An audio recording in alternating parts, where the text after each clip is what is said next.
Good morning dear students. आज हम पढ़ेंगे अर्थ की दृष्टि से वाक्य भेद। तो बच्चों, अर्थ की दृष्टि से वाक्य कितने प्रकार के होते हैं? अर्थ की दृष्टि से वाक्य हमारे 8 प्रकार के होते हैं। तो बच्चों, रचना के आधार पर वाक्य 3 प्रकार के होते हैं, सरल वाक्य, संयुक्त वाक्य और मिश्र वाक्य। अर्थ की दृष्टि से 8 प्रकार के होते हैं। तो वाक्य क्या होता है? भाषा की वह लघुत्तम इकाई जिसके माध्यम से वक्ता अपने मन के भावों और विचारों को दूसरों से आदान प्रदान करते हैं, उन्हें हम वाक्य कहते हैं। वाक्य किसे कहते हैं? वाक्य कहते हैं भाषा की वह लघुत्तम इकाई जिसके माध्यम से वक्ता अपने भावों, अपने विचारों का आदान प्रदान दूसरों से करते हैं, उसे हम वाक्य कहते हैं। तो जैसे शीला अध्यापिका है, हॉस्टल में रहने वाली सभी लड़कियां पढ़ाई करती हैं। तो इस तरह से ये आपका वाक्य हो गया। वाक्य के 2 भेद 2 आधार पर लिए जाते हैं। पहला, रचना के आधार पर। रचना के आधार पर वाक्य 3 प्रकार के होते हैं, सरल वाक्य, संयुक्त वाक्य और मिश्र वाक्य। दूसरा, अर्थ के आधार पर। अर्थ के आधार पर वाक्य 8 प्रकार के होते हैं। कौन कौन से होते हैं आप देखिएगा। अर्थ के आधार पर वाक्य होते हैं कथनात्मक या विधानवाचक वाक्य, नकारात्मक या निषेधवाचक वाक्य, आज्ञार्थक या विधिवाचक वाक्य, प्रश्नवाचक वाक्य, इच्छावाचक वाक्य, संदेहवाचक वाक्य, विस्मयादिबोधक तथा मनोवेगात्मक वाक्य या संकेतवाचक वाक्य 8वां होता है। तो विधानवाचक वाक्य मीन्स आप कह सकते हो सकारात्मक वाक्य, तो यह साधारण वाक्य। तो सामान्य कथन या किसी वस्तु, किसी व्यक्ति की स्थिति, अवस्था का जो सकारात्मक वाक्य होता है, बोध कराने वाले शब्दों को क्या कहते हैं? सकारात्मक वाक्य। सामान्य कथन या किसी वस्तु, किसी व्यक्ति की स्थिति का सामान्य बोध कराने वाले शब्दों को हम सकारात्मक वाक्य कहते हैं, या उसे कथनात्मक वाक्य, सकारात्मक वाक्य, साधारण वाक्य, विधानवाचक वाक्य, निम्न वाक्य कहते हैं। जैसे लड़कियां नृत्य कर रही हैं, उसकी पत्नी बहुत बीमार है, शीला अध्यापिका है, अध्यापिका पढ़ा रही हैं। तो इस तरह के वाक्यों को हम क्या कहेंगे? सकारात्मक वाक्य। फिर है नकारात्मक वाक्य। नकारात्मक वाक्य को निषेधात्मक वाक्य भी कहते हैं। इन वाक्यों में क्या होता है? इन वाक्यों में कथन का निषेध किया जाता है। सामान्यतया हिंदी में सकारात्मक वाक्यों में नहीं, ना, मत लगाकर नकारात्मक वाक्य बनाए जाते हैं। सामान्यतः हिंदी में नहीं, ना या मत शब्द लगा करके सकारात्मक वाक्य बनाए जाते हैं, नकारात्मक वाक्य बनाए जाते हैं। जैसे वे बाजार गए, आपका साधारण वाक्य है। वे बाजार नहीं गए, ये क्या है? निषेधवाचक वाक्य है।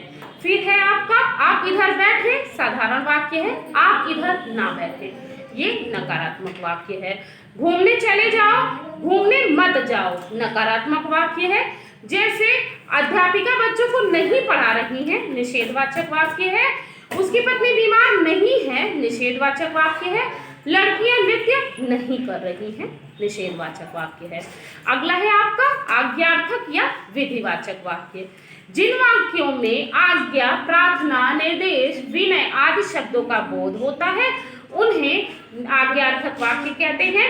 जैसे निकल जाओ अपनी कक्षा से बाहर, या सारा सामान खरीद लाना, या शाम तक जरूर आ जाना, फिर मेहरबानी करके आप यहाँ बैठ जाइए, कृपया प्रश्नों का उत्तर शीघ्र दें। तो इस तरह के वाक्यों को आज्ञार्थक वाक्य कहते हैं। अगला प्रश्नवाचक वाक्य। जिन वाक्यों में प्रश्न पूछे जाते हैं या प्रश्नवाचक वाक्य सकारात्मक और नकारात्मक दोनों प्रकार के हो सकते हैं, उन्हें क्या कहते हैं? हम प्रश्नवाचक वाक्य कहते हैं। जैसे ऐसे प्रश्नवाचक जिनका उत्तर केवल हाँ या ना में प्राप्त होता है, इनमें क्या लगाकर वाक्य के आरंभ में प्रश्न पूछा जाता है कि क्या वह आगरा जा रही है? क्या उसने झूठ बोला था? क्या आप मुझसे नहीं मिलेंगे? इसका उत्तर सिर्फ हाँ या नहीं में मिल सकता है। अन्य वाक्यों में प्रश्नवाचक वाक्य के बीच में आता है, ठीक है। जिन वाक्यों का उत्तर हाँ या नहीं में होता है, उसमें प्रश्नवाचक प्रश्न के प्रारंभ में आता है, और जिन वाक्यों में के उत्तर जो है बाद में मिलते हैं या अन्य शब्दों में से मिलते हैं, उनमें प्रश्नवाचक बीच में आता है। जैसे आप लोग यहाँ से कब जा रहे हैं, वे लोग यहाँ कहाँ रहते हैं, आपको किससे मिलना है, आपको किसने बुलाया है, इस तरह के प्रश्न। इच्छावाचक वाक्य, जिन वाक्यों में वक्ता अपने लिए या दूसरों के लिए किसी न किसी इच्छा के भाव को प्रकट करता है, उसे इच्छावाचक वाक्य कहते हैं। जिन वाक्यों में वक्ता अपने लिए या किसी और के लिए क्या करता है, दूसरे के लिए किसी न किसी इच्छा को प्रकट करता है, वो उसे इच्छावाचक वाक्य कहते हैं। जैसे आज तो कहीं से पैसे मिल जाएं, या आपकी यात्रा शुभ हो, आपकी परीक्षा अच्छी हो, इस तरह के वाक्य। फिर है संदेहवाचक वाक्य। इन वाक्यों में प्रायः संदेह की भावना प्रकट होती है, उन्हें संदेहवाचक वाक्य कहते हैं। जैसे शायद आज बारिश हो सकता है कि आज बस ना मिले, इस तरह के वाक्य। फिर अगला है विस्मयादिबोधक या मनोवेगात्मक वाक्य। इन वाक्यों में विस्मय, हर्ष, आश्चर्य, घृणा, द्वेष, शोक आदि के भाव प्रकट होते हैं और वक्ता के मुंह से निकल पड़ते हैं, इसे विस्मयादिबोधक वाक्य कहते हैं। जैसे ओह कितना सुंदर दृश्य है, हाय मैं मर गया, इस तरह के वाक्य विस्मयादिबोधक वाक्य कहलाते हैं। अगला है आपका संकेतवाचक वाक्य। इन वाक्यों में वक्ता की किसी न किसी शर्त की पूर्ति का विधान होता है। जिन वाक्यों में वक्ता की किसी न किसी शर्त की पूर्ति का विधान होता है, उसे शर्तवाची या संकेतवाची वाक्य कहते हैं। कि यदि तुम भी मेरे साथ रहोगे तो मुझे अच्छा लगेगा, यदि तुमने पढ़ाई की होती तो तुम्हें परीक्षा में अवश्य अच्छे नंबर मिलते, अगर वे आ जाते तो मेरा काम बन जाता, अगर उसने झूठ ना बोला होता तो उसे नौकरी मिल जाती, यदि आज वर्षा होती तो अनाज अच्छा होता, यदि आपने पढ़ाई की होती तो अवश्य ही आपको अच्छा रिजल्ट आता। तो इस तरह के वाक्य क्या कहलाते हैं, संकेतवाचक वाक्य। तो बच्चों इस तरह से अर्थ के आधार पर वाक्य 8 प्रकार के होते हैं। 8 को मैंने उदाहरण से समझा दिया। इसके बाद आगे पढ़ने के लिए हम मिलते हैं अगले वीडियो में। Thank you.